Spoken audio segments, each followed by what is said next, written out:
হরমুজে ট্রাম্পের project freedom অংশ নেবে 15,000 সেনা, 100 যুদ্ধ বিমান। তার মানে হচ্ছে যুদ্ধের পথেই পা বাড়ালেন ডোনাল্ড ট্রাম্প।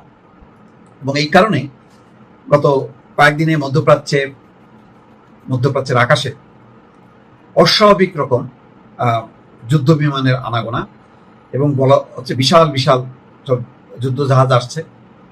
কোনো কোনো যুদ্ধ জাহাজের সরঞ্জাম, কোনো কোনো যুদ্ধ জাহাজে সৈন্যরা, এবং কোনো কোনো যুদ্ধ বিমান আসছে রিফুয়েলিং যুদ্ধ বিমান, অর্থাৎ আকাশেই যাতে যুদ্ধ বিমানগুলোতে রিফুয়েল করতে পারে সেই বিমান।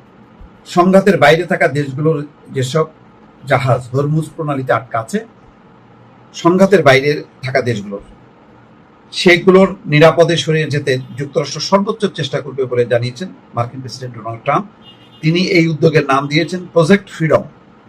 নিজের মালিকানাধীন সামাজিক যোগাযোগ মাধ্যম ট্রুথ সোশ্যালে এক পোস্টে জানান, মধ্যপ্রাচ্যের সময় অনুযায়ী আজ সোমবার সকালে প্রজেক্ট ফ্রিডম শুরু হওয়ার কথা। এই পরিস্থিতিতে ইরান যুদ্ধের দায়িত্বপ্রাপ্ত মার্কিন সামরিক বাহিনীর সেন্ট্রাল কমান্ড জানিয়েছে তারা ট্রাম্পের প্রজেক্ট ফ্রিডম বাস্তবায়নে সহায়তা করবে।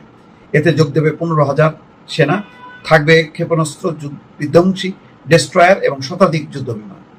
সেন্টকমের এক বিবৃতিতে বলা হয়, হরমুজ প্রণালীতে বাণিজ্যিক জাহাজ চলাচলের স্বাধীনতা পুনরুদ্ধারের জন্য মার্কিন সেন্ট্রাল কমান্ড 4 মে থেকে প্রজেক্ট ফ্রিডমে সহায়তা দেওয়া শুরু করবে।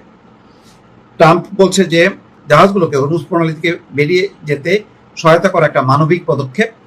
এটি যুক্তরাষ্ট্র আর মধ্যপ্রাচ্যের দেশগুলোর পাশাপাশি ইরানের পক্ষ থেকেও একটি সদয় আচরণ, কারণ সেখানে অনেক জাহাজে খাদ্য সংকট দেখা দিয়েছে। ট্রাম্প হুঁশিয়ারি দিয়ে বলেন, এই কাজে কেউ বাধা দিলে তাকে কঠোরভাবে মোকাবেলা করা হবে। তার মানে ইরানের সঙ্গে আলোচনা যে তোয়াক্কা করছে না। ইরান বলছে যে হরমুজ প্রণালীতে প্রবেশের চেষ্টা করলে মার্কিন বাহিনীর উপর হামলা করা হবে।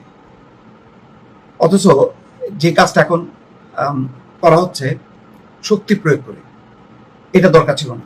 যদি একটি আলোচনা হতো এবং স্থায়ীভাবে যুদ্ধ বন্ধের একটা প্রচেষ্টা চলত, এই মাঝখানে প্রায় 8-10 দিন সময় ক্ষেপণ করা হলো। এই সময়টা যদি আলোচনা করে করে করে ইসলামাবাদ প্রস্তুত ছিল একটা সমাধান করা যেত। এখন আবার সেই শক্তি প্রয়োগ।